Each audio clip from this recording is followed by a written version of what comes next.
Welcome to the Kendra Woods Show. I'm Kendra Woods, and this is a space for high achieving women navigating success, self doubt, and the pressure that often lives beneath it. On this show, we explore the hidden patterns that shape how you lead your life, make decisions, and relate to success. Because success isn't just what you build, it's how you lead yourself. And here, we learn to lead ourselves well. Welcome back to the Kendra Woods Show, where we talk about high-functioning self-doubt, calm authority, self-leadership, and what it really takes to become the woman who can hold more success without abandoning herself in the process. Okay, so before we get into our juicy conversation today, I want to invite you into Lead Like Her. Lead Like Her is my 6-week leadership experience for high-achieving women who are ready to stop leading through pressure, overthinking, self-doubt, and emotional reactivity, and who are ready to start leading from calm authority. This is for the woman who knows she's meant for more, but she is also honest enough to see that the way that she has been carrying herself internally is no longer sustainable. Inside of this amazing experience of Lead Like Her, we work on the identity, the emotional steadiness, self-trust, and embodied leadership required to become the woman who can hold her next level without constantly collapsing under the weight of it. So if you want more details, you can DM me on Instagram with the word lead, or you can click the link that's in the show notes to learn more. All right, now let's dive into today's conversation. I want to start with a question today. When was the last time you gave yourself space to actually think? Not scroll your newsfeed, not consume something, not listen to another podcast, not ask someone else what they think, not immediately try to fix, solve, plan, produce, or decide, but just like really sit and think.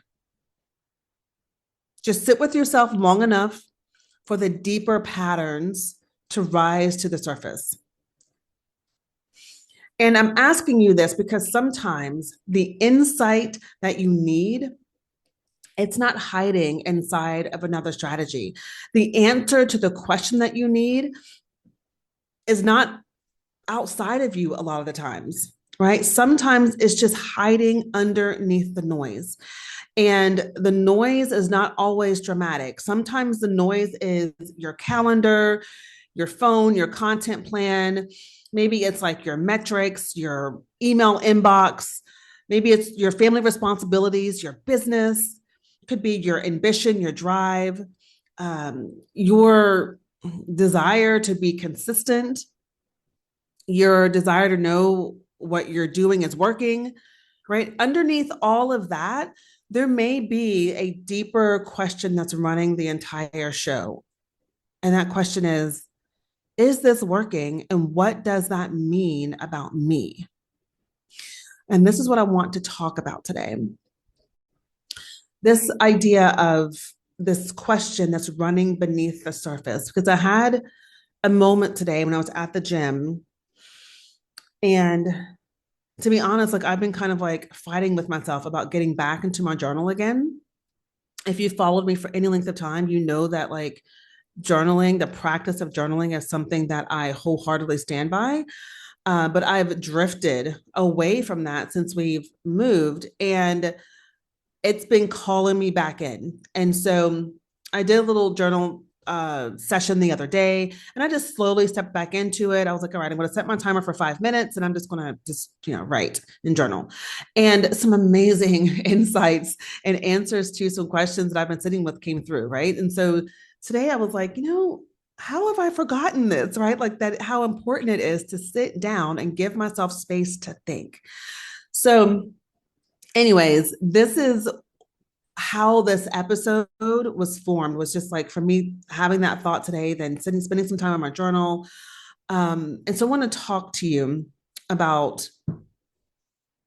not just giving yourself time to think, but tapping into that deeper question of like, is this working? What does that mean about me? And just want to share with you some patterns that I've noticed in myself and in also other women that I work with. And so one of the patterns that I see in high achieving women is not just that they want results, right? Because of course you want results. We all want results. And you're not wrong for wanting growth.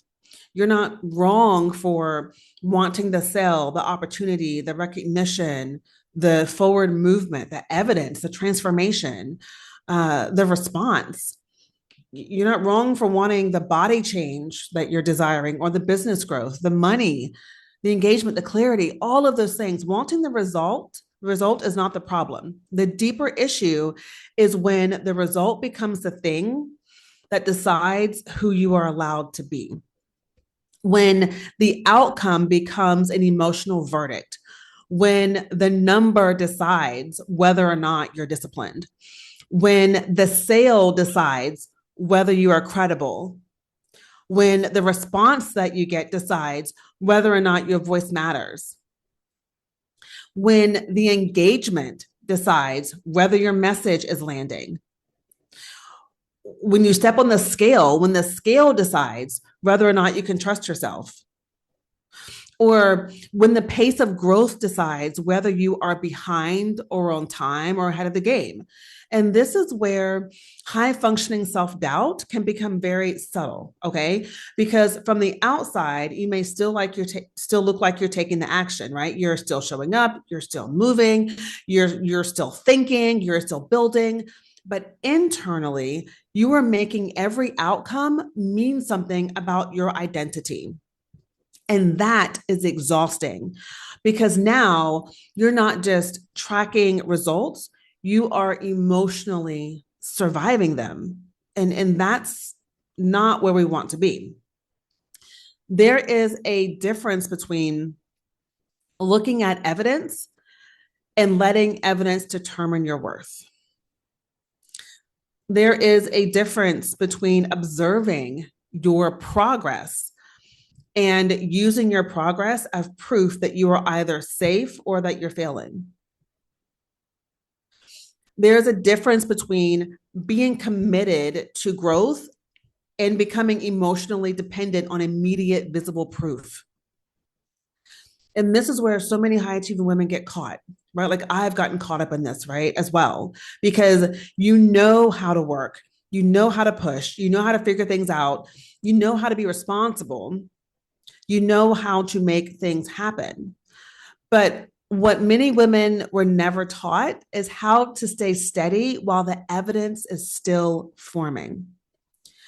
How to keep trusting yourself before the result you're looking for fully arrives. How to take action without immediately needing the outcome to reassure you. How to look at what is happening without turning it into a story about your identity. That is the leadership shift. Because the version of you who is ready to lead at a higher level cannot be at the mercy of every single result. She cannot collapse every time the numbers are quiet. She cannot spiral every time the evidence is delayed. She cannot abandon the work because the first wave of proof did not look the way that she wanted it to look or how she thought it was going to look. She cannot keep using pressure to make herself move and then call that discipline. At some point, she has to become the woman who can say, I am paying attention. I am gathering information. I am noticing what is working. I am noticing what is not working. I'm willing to adjust, but I am not available to make every result a referendum on who I am. Okay, that is calm authority. And so this is the core reframe that I want you to take from today's episode. Results are information, not identity. A result can tell you something about timing. It can tell you something about messaging. It can tell you something about consistency. It can tell you something about capacity. It can tell you something about strategy. It can tell you something about your audience. It can tell you something about your nervous system, but it does not get to tell you who you are. It does not get to tell you that you're behind, that you're not good enough, that you're not credible, that you should just stop and disappear. It does not get to tell you that you cannot trust yourself. The result gives information. You give meaning. And the meaning that you give is where your leadership lives. And I'm always asking myself and also my clients this question when a challenge arises. I'm asking, okay, what am I making this mean? I'll say to myself, what am I making this mean about me, about what I'm capable of, etc. I will ask my clients, what are you making this mean about you, about your results, about your business? So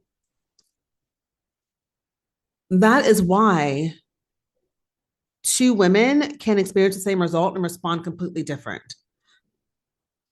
It's about the meaning that you're giving something. And that's, again, where your leadership lives, right? So one woman can get quiet engagement on her, Instagram or Facebook or her email list or her podcast. She can get quiet engagement and she decides, nobody cares. I should stop talking. Yeah, this isn't important. Another woman gets the same results. She gets quiet engagement as well, but she decides, this is useful information. Let me keep refining how I communicate this.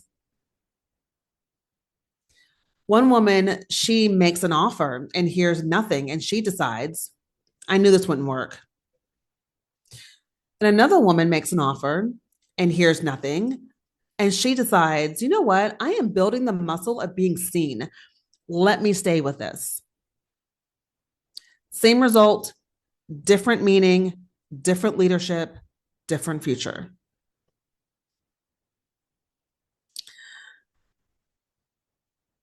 So I want to now step into some principles that came through that I felt called to share with you. Because these principles are going to help you understand what's really happening beneath the pattern. The first principle is this: space creates sight.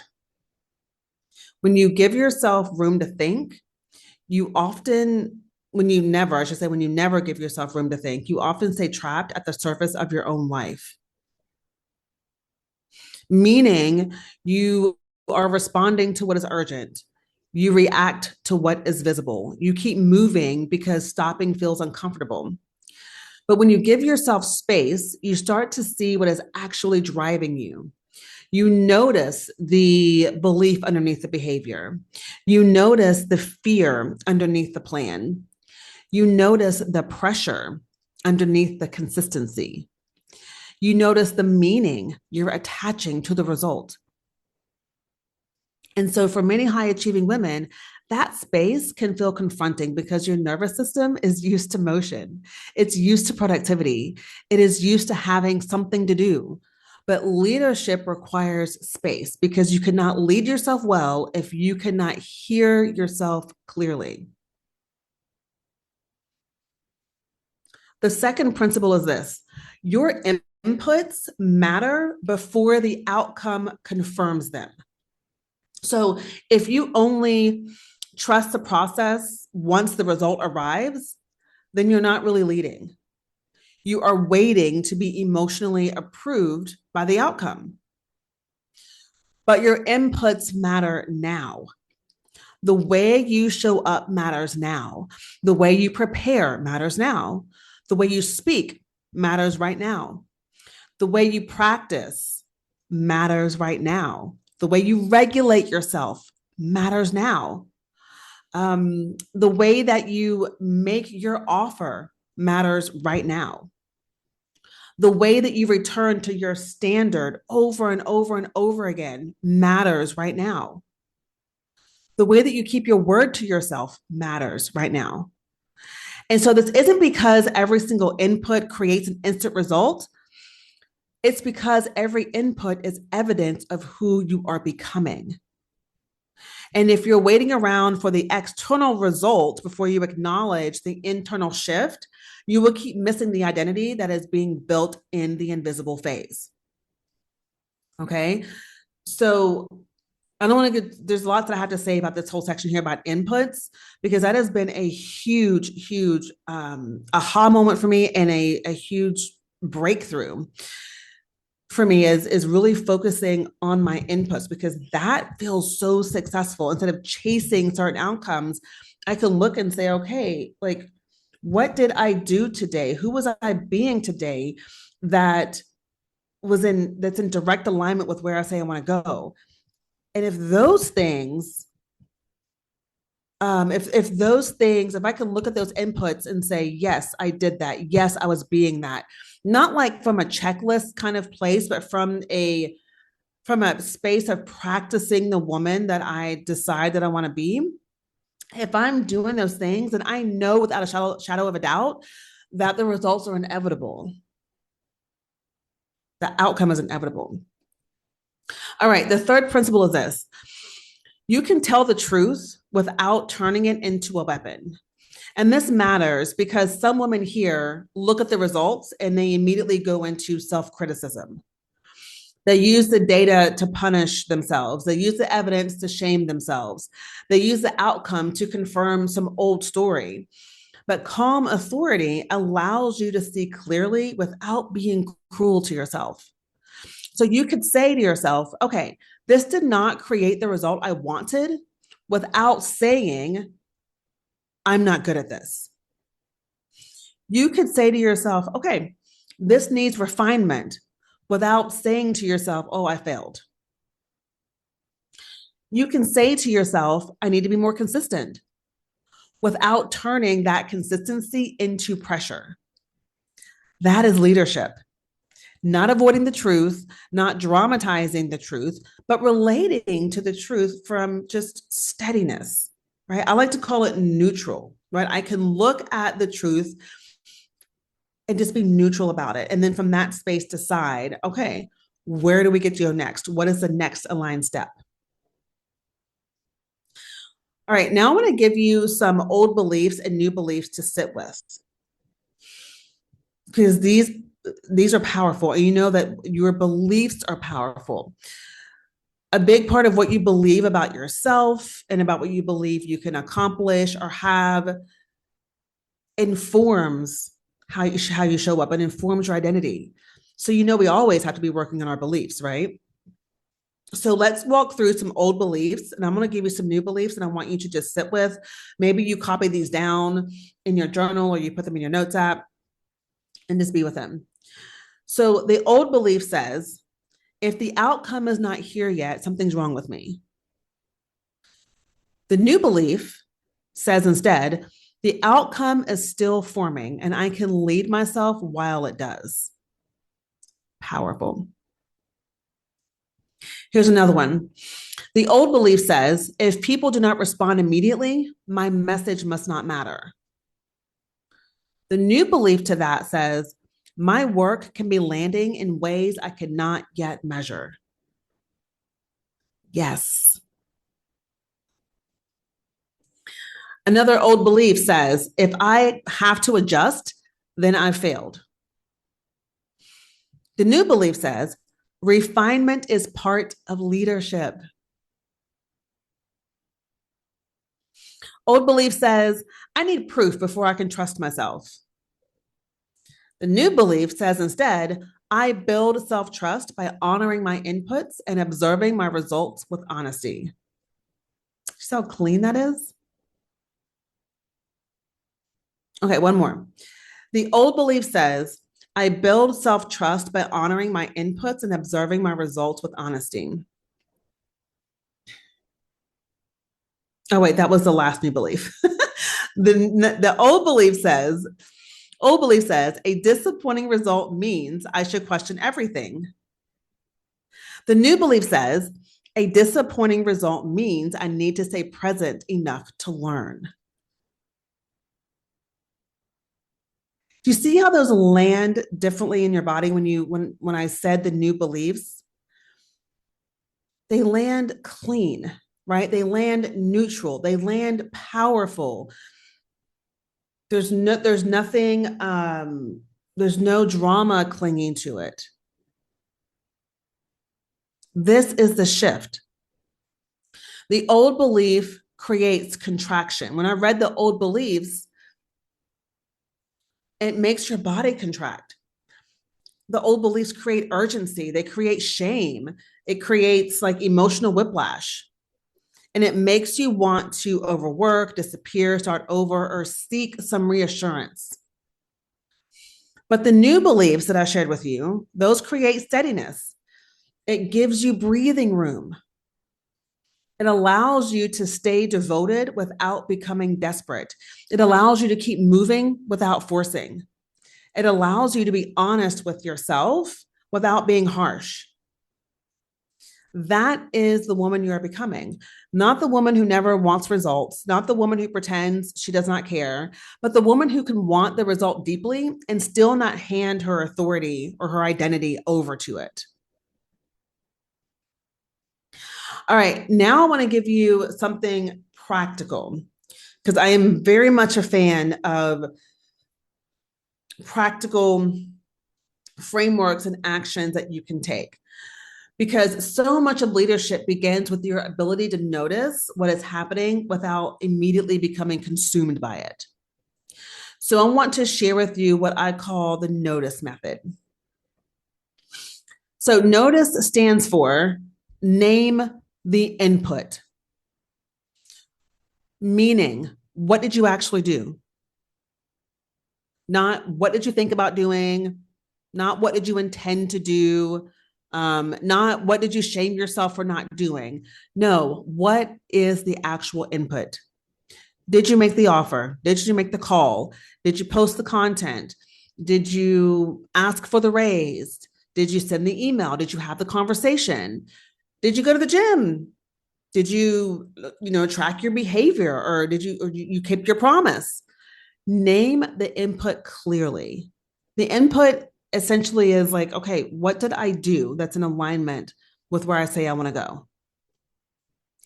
Okay, next is observe the outcome.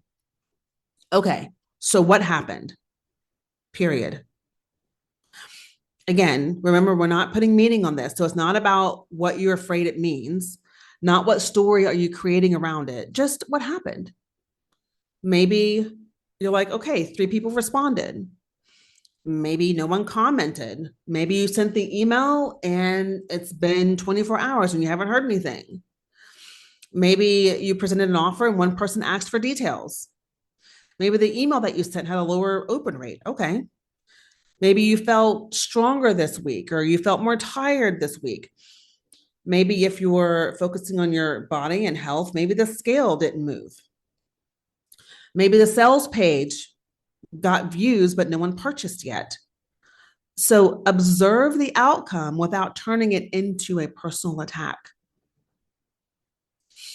Next, you want to track what you notice. And this is where you start to collect evidence. Patterns become visible when you stop reacting to every isolated moment. So track your inputs, track the responses. Maybe you're tracking your energy.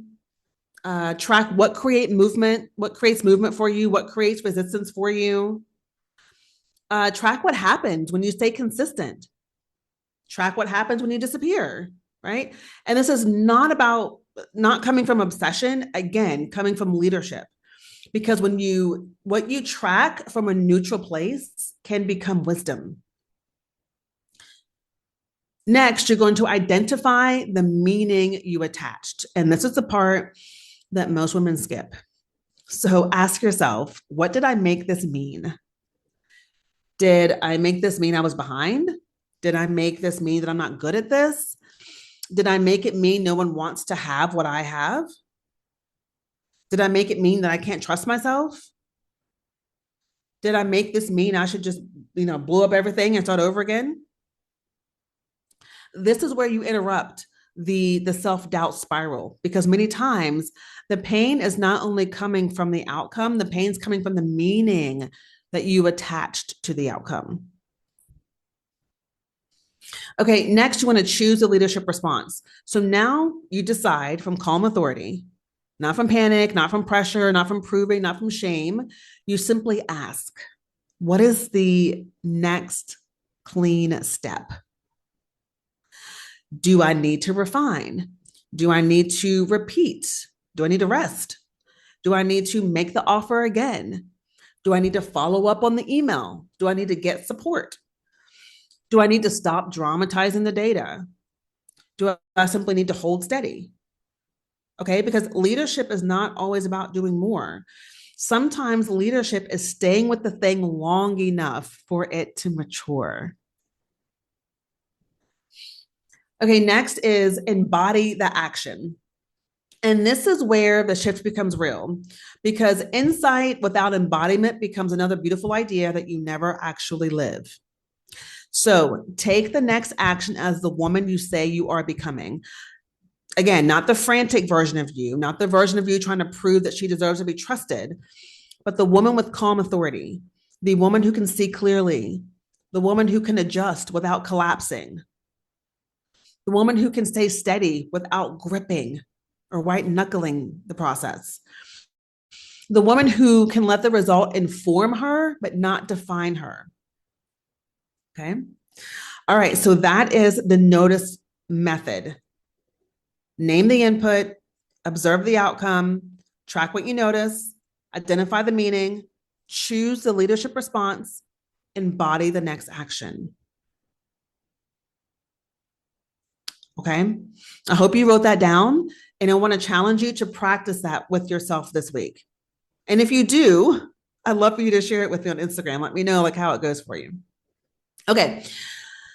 Now, I want you to understand that this is not about, again, becoming mechanical about your life and having like another checklist. It's not about turning your business, your body, or your leadership into like one more spreadsheet that you use to like judge yourself or criticize yourself.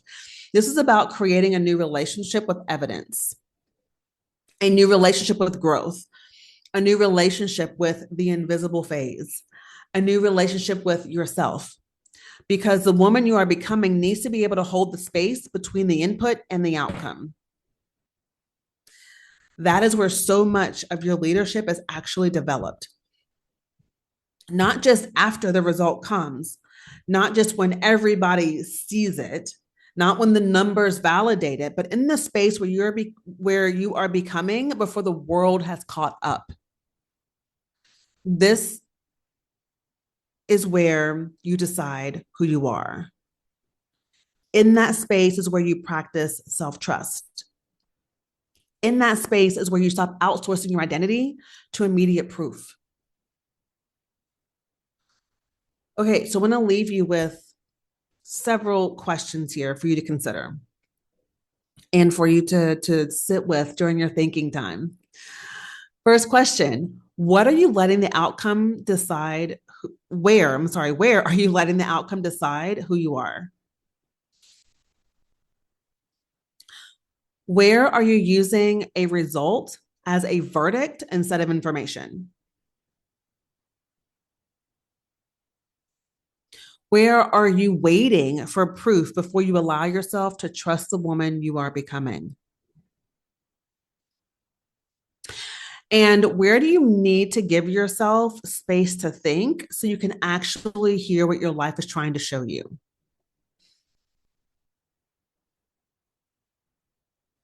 Okay, so ask yourself these questions, because your next level may not require you to pressure yourself harder. It may require you to observe yourself more honestly. It may require you to stop collapsing every time the evidence is quiet. It may require you to build a relationship with your inputs that is rooted in devotion and not desperation. And it may require you to become the woman who can say, I am available for the result. I am devoted to the process. I am willing to refine. I am willing to see things clearly. but I will not abandon myself while the evidence is still forming. That is leadership. That is calm authority. Okay. All right.